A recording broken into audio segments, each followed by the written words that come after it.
नाउजुबिल्लाह गैब का इल्म किसी के पास नहीं। पूरे पाकिस्तान में डिस्को डांस हो रहा था कि अब सुलह हो गई, अमन हो गया ये, और एक अकेला जुर्रतमंद टीवी एंकर अली नासिर ये कह रहा था कि जंग अभी खत्म नहीं हुई, पिक्चर अभी बाकी है, दोबारा से मामलात खराब होंगे, और मामलात खराब हो गए। अच्छा, मुझे नहीं समझ आती, बम गिरता है ईरान में, मिसाइल गिरता है ईरान पे, महंगाई हमारी हो जाती है। अभी कोई नाकाबंदी होती नहीं और हमारी नाकाबंदी हो जाती है। तो पाकिस्तान की मैशत को एक और झटका लगने वाला है अगर ये हालात कंट्रोल में नहीं आते। बताया ये जा रहा है कि मीर जाफर कहीं तुर्की शुर्की के चक्कर लगा रहा है और क्वेश्चन लगा हुआ है पर्दे के पीछे और बड़ा कुछ हो रहा है। अपना मुल्क जल रहा है, फिर भागा भागा जा रहा है इधर उधर। जी मैं अमन ला के छोड़ूंगा। खैर एनीवे, बात कुछ ऐसी है कि ये सब अपनी तरफ से लगे हुए हैं, यूं होगा वो होगा, आपने यूं कर दिया, गालिब फिल्म देखी है, ये सिर्फ कॉमेडी प्रोग्राम कर रहे हैं भाई। और जो कॉमेडी कर रहा है वो संजीदा बात कर रहा है।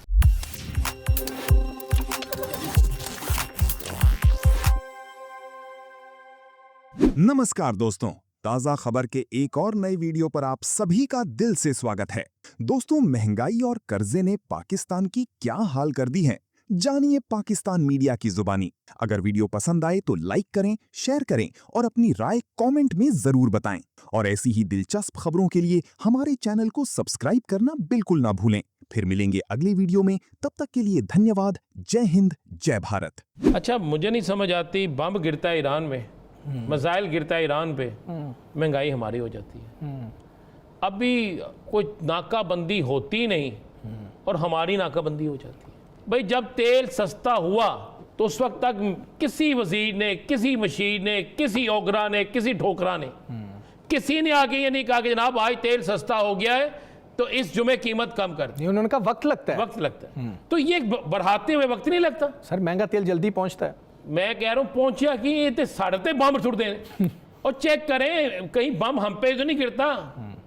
ये पेट्रोल बम हम पे गिरता है। बात ये है कि इससे बड़ी नालायकी, इससे बड़ी नाअहली हम दोनों चीजें कह देते हैं कि अगर आप सस्ता पेट्रोल अवाम को नहीं दे सकते तो इसका मतलब है कि आप इस काबिल नहीं है। और अगर आप महंगा पेट्रोल अवाम को देकर अवाम के बेवकूफ बना रहे हैं और अवाम के साथ धोखा कर रहे हैं, मैं लफ्ज इस्तेमाल कर रहा हूं धोखा, वो धोखा इसलिए लफ्ज इस्तेमाल कर रहा हूं, मैं बिल्कुल इसको चैलेंज से कहता हूं कि अगर आपका ये दावा है कि आलमी मार्केट में महंगा हो गया पेट्रोल तो हमें महंगा करना है, तो सस्ता होने पे सस्ता क्यों नहीं करना। इसके साथ ही एक खबर जो है वो लिंक होती है, मैं चाहूँगा कि उस पर भी हम बात करें, कमेंट करें कि जिस वक्त अगर हम हुकूमत की ये बात या ये जवाज़ तस्लीम भी कर लें कि जी आलमी मंडी में मार्केट जब में तेल ऊपर जाएगा, कीमतें ऊपर जाएंगी, तो हम तो इम्पोर्टर्स हैं, हमने इम्पोर्ट करना है तो हम उसी तरह कीमतें बढ़ा देंगे। तो एक खबर साथ ये है कि जो टोल टैक्सेस हैं उनमें इजाफा कर लिया गया है। जब हालात इतने ख़राब हैं कि अवाम को महंगा पेट्रोल डलवाना पड़ रहा है, तो जब वो गाड़ी सड़क पे डालेंगे तो टोल टैक्सेस में तो ऐसे हालात में आप इजाफा ना करते तो अवाम को ये डबल डस्ट तो ना लग रही होती। क्यों ना इजाफा करते? कौन होते हैं आप? ये कौम कौन है? मैं टोल देना होता है ना, मेरा कोई कार्ड नहीं बना। मेरा हमारा भी है ना, सब ने देना होता है टोल, इस पूरी कौम ने देना होता है। तो इस कौम का हक क्या है कि ये मांगे? जुर्रत क्या है? अगर इस कौम ने इन सब को वोट दिए होते, इनको 80-80 हजार की जेन्युइन लीड से जिताए होते, तो इन पे एहसान भी होता ना।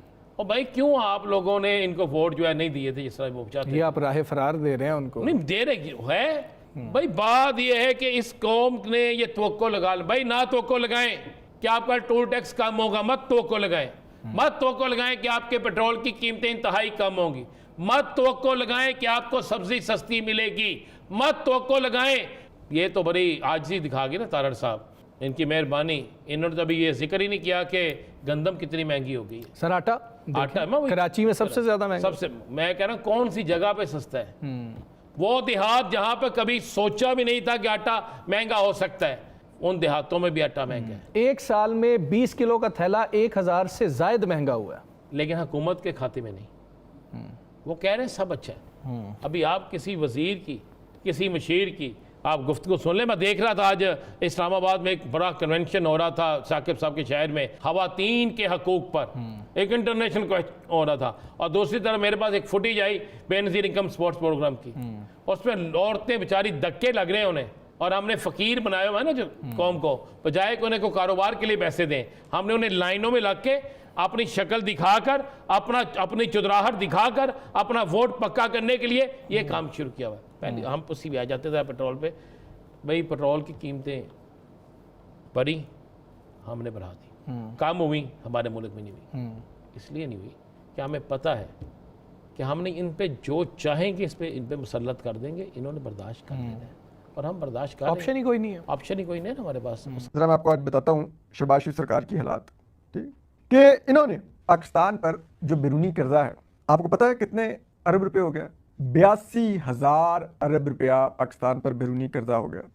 पिछले एक साल के जो माली साल है उसमें इन्होंने 5900 अरब रुपया यानी कि 5,900 अरब रुपया कर्जा लिया, ठीक। जो अगर देखा जाए तो 16 अरब रुपया ये वफाकी हुकूमत रोजाना कर्ज लेकर मुल्क चला रही है। 16 अरब रुपया, 1, 2, आधा अरब रुपया नहीं, 16 अरब रुपया लेकर कर्ज रोजाना ये मुल्क चला रहे हैं। और आपको पता है इस वक्त पाकिस्तान सिर्फ सूद जो कर्जों पर अदा कर रहा है, सिर्फ सूद, कर्ज की रकम नहीं बात कर रहा है, वो सालाना 8,000 अरब रुपया, 8,000 अरब रुपया हम सिर्फ सूद अदा कर रहे हैं और 16 अरब रुपया हर रोज नया कर्ज भी ले रहे हैं। और उसका बोझ कौन उतार रहा है? पाकिस्तान के गरीब आवाम। और वो किस तरह, आपको एक छोटा सा मिसाल देता हूँ। आपको पता है अभी कह रहे हैं जी वो ईरान अमेरिका जंग की वजह से बड़ा पेट्रोल महंगा हो गया, शॉर्टेज होगी, सप्लाई मुश्किल होगी, फलान हो गया। इस सब के बावजूद इस वक्त पाकिस्तान को आज के दिन जो पेट्रोल पर लीटर है वो 178 रुपये 77 पैसे का पड़ता है, यानी कि आप 179 रुपये कर लें, 179 रुपीज़ पर लीटर का हमें पेट्रोल पड़ता है। और उस पर जो टैक्सेस और पेट्रोलियम लेवी है वो 118 रुपये 76 पैसे, यानी कि तकरीबन 119 रुपये टैक्सेस और वो है, यानी कि तकरीबन जितना का पेट्रोल है 40% अमाउंट पर उसके टैक्सेस हैं। इतने भारी टैक्सेस लेकर लेंगे 178 रुपये वाला पेट्रोल जो हमें 297 रुपये का बेच रहे हैं, ठीक। और ये 118 रुपये अदा करके भी हमने 50,000 अरब रुपया इस शहबाज शरीफ सरकार को पिछले 3-4 साल में टैक्स दिया। उसके बावजूद ये कर्जा कम करने के बजाय 82,000 अरब रुपए पे लेके पहुंच गए। तो अब इसका लाइक हु इज रिस्पॉन्सिबल? क्या लैक ऑफ प्लानिंग है? अब देखें हमारे फाइनेंस मिनिस्टर हैं, एक सीनियर बैंकर भी थे, बड़ा रिस्पेक्टेड फाइनेंस मिनिस्टर हैं, प्राइम मिनिस्टर को सारे कहते हैं वो जी डूअर है जी, वो सारा बड़ा वो क्या कहते हैं पंजाब स्पीड है, सब कुछ है। तो क्या ये लोग क्या इनकॉम्पिटेंट हैं? क्या इनके हाथ बंधे हुए हैं? What is wrong with it? हो क्यों नहीं रहा? देखिए डेट जिस स्पीड से बढ़ी है कि जितना पिछले 4 साल में मियां शहबाज शरीफ साहब की हुकूमत ने कर्ज लिया है, ये 90% है जो हम उसके पहले 75 सालों में कर्ज लिया था। तो अगर कहीं पर पंजाब स्पीड या शहबाज स्पीड दिखाई है वो तो कर्ज लेने में दिखाई है। हमारा टैक्स जो है वो तकरीबन 90% बढ़ गया है 4 सालों में, तो टैक्स के कलेक्शन के अंदर भी वही शहबाज स्पीड या पंजाब स्पीड दिखाई है। लेकिन दूसरी तरफ आप जाएं तो क्या बरामदात के अंदर एक्सपोर्ट्स बढ़ाने में कोई स्पीड नजर आई है? तो वो तो रिवर्स गियर में चल रहे हैं। सरमायाकारी की शरह रिवर्स गियर में चल रही है, एम्प्लॉयमेंट रिवर्स गियर में चल रही है, अनएम्प्लॉयमेंट 21 साल की सबसे ज्यादा है, पावर्टी जो है वो 10 साल की सबसे ज्यादा है। पावर्टी तो आप 1998 से कम कर रहे थे पाकिस्तान में, 20 साल तक कम करते रहे, पिछले 10 सालों में आपने पावर्टी बढ़ाना शुरू कर दी है 11 सालों में, और उसके बाद आप यहाँ पे ले आए कि 10 सालों में हाईएस्ट पावर्टी हो गई है। मतलब जस्ट इमेजिन के 29% पाकिस्तानी वो हैं जिनके पास जो माहाना वसाइल हैं वो 8,485 रुपए से कम है। आप सोचें वो बेचारा क्या बिजली के बिल देगा, वो क्या गैस के बिल देगा, वो क्या रोटी रखेगा अपने घर में। तो पाकिस्तान की मैशत को एक और झटका लगने वाला है अगर ये हालात कंट्रोल में नहीं आते। बताया ये जा रहा है कि मीर जाफर कहीं तुर्की शुर्की के चक्कर लगा रहा है और क्वेश्चन लगा हुआ है पर्दे के पीछे और बड़ा कुछ हो रहा है, अपना मुल्क जल रहा है, फिर भागा भागा जा रहा है इधर उधर। जी मैं अमन ला के छोड़ूंगा। देखिए अमन लाने के लिए आपकी कोई क्रेडिबिलिटी होनी चाहिए। क्या अब ईरान आप पे ट्रस्ट करेगा कि इस्लामाबाद अकॉर्ड, यानी ये इस्लामाबाद की कहते थे इज्जत हुई है, ये इस्लामाबाद की बेइज्जती हुई है। दुनिया का मुझे बताएं कौन सा मुआहदा किसी मुल्क के दारुल हुकूमत में और 3 दिन ना चले? ये कौन सा मुआहदा है मुझे बताएं? ये इन्होंने इस्लामाबाद को बेइज्जत किया है, पाकिस्तान को बेइज्जत किया है ये एमओयू करवा के, जिसके ऊपर आप खड़े नहीं हो सके, जिस एमओयू पे आप स्टैंड नहीं ले सके, आप एक बयान नहीं दे सके। देखिए एमओयू करवाया था, तोड़ा किसने है? अमेरिका ने। तोड़ा किसने है? ट्रंप ने। तोड़ा किसने है? 2 अरब ममालिक के मैं नाम नहीं लेना चाहता। तो आपने क्या मजम्मत की कि इस्लामाबाद अकॉर्ड को इन लोगों ने तोड़ा है? आप में जुर्रत नहीं है ये कहने की। ईरान कुछ गलत करे या ईरान अपना दिफा करे तो वो गलत, लेकिन अगर अमेरिका तोड़ दे एमओयू जो इस्लामाबाद अकॉर्ड है, जिसकी इज्जत होनी चाहिए थी, आपको इसकी हिफाजत करनी चाहिए थी, इसके ऊपर पैरा देना चाहिए था, आपको परवाह ही नहीं थी उसकी। छड्डो सानू मरने पे मारन दो।